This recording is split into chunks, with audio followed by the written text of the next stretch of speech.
Sabalenka. She won the match not because she played incredible, just because I made all of those mistakes from, like, if you look from the outside, kind of like from an easy balls. Okay, so hi guys, how are we all doing today? You are all very welcome. I've missed you guys, I won't lie to you. Like I said, I'm going to talk to you about all of that, but not now. But today I want to address something. So about a week ago, we just wrapped up Roland Garros. And in the wake of that, Coco Gauff, I was actually rooting for her. I was actually rooting for her, Black Girl Magic and all. I actually thought she was French because of her name, So I was like, oh no, she's not French, she's American. I was like, yay, we've got another Serena. Like, do you know what it is that, I won't lie, I stopped for the past, since Serena and Venus stopped playing. I haven't been interested in any Grand Chelem of any sort at all since both of those girls stopped. As in, when they came on, that Black Girl Magic aura, that thing that they had going on made that game worth watching. But people, since those two girls stopped, I haven't watched Roland Garros. Venus was my first. I mean, I don't even have it. Both of them were both my loves, right? And so seeing Coco Gauff this year, I was like, oh my God, we've got a Black girl. You cannot understand how happy I am that we've got someone. It's like she came to replace, she's like the descendant of Serena Williams and Venus. And, funnily enough, they look alike. Anyway, great match, beautiful play. Until Sabalenka opened her mouth. And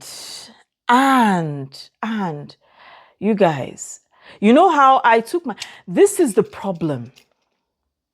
You see, she looks at herself as, she has seen herself as, who can this girl be? Nobody could, because they put her at number one. And you see, this is the problem I have with these titles.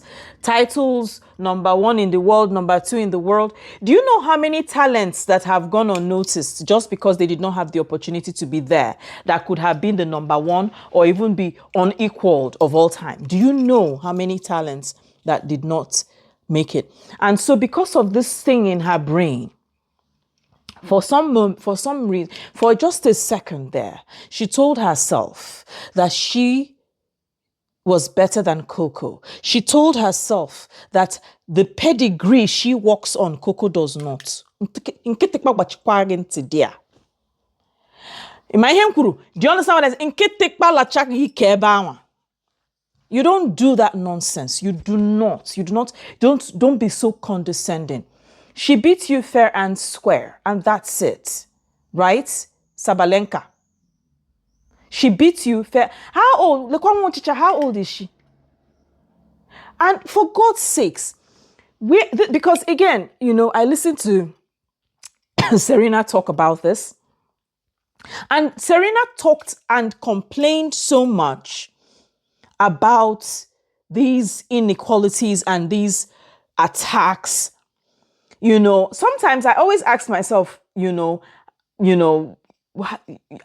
was always questioning why Serena on the court, off the court. I always ask that question. Then I recall one day Venus spoke, because I did a video on it when the other girl, the Blasian, was going through when she was going through mental health issues. And, Venus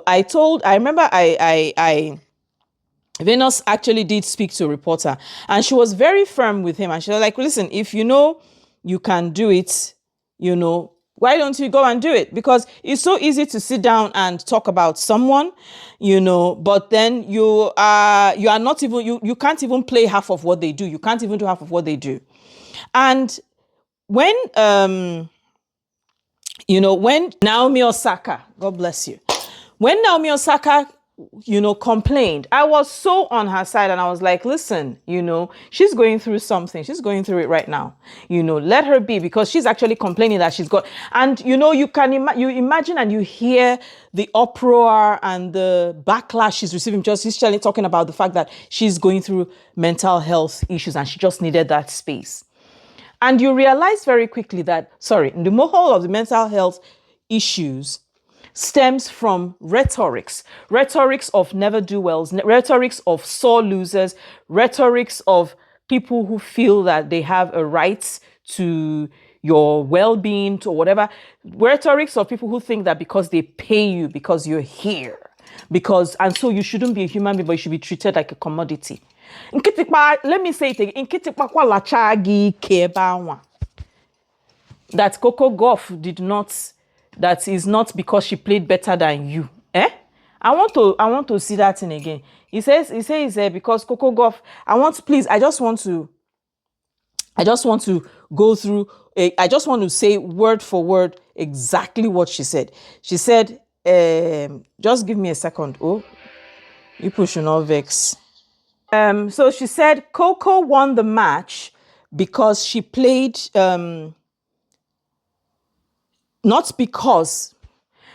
won the match not because she played incredible. It's just because I made all those mistakes. Please, from today, you will continue to make all those mistakes forever and ever and ever and ever and ever and ever until you frustrate yourself and get out of that place. I hate nonsense. I don't like what I hate. Anyway, that's what I came to talk to you guys about. Another video is coming up very soon. Mwah.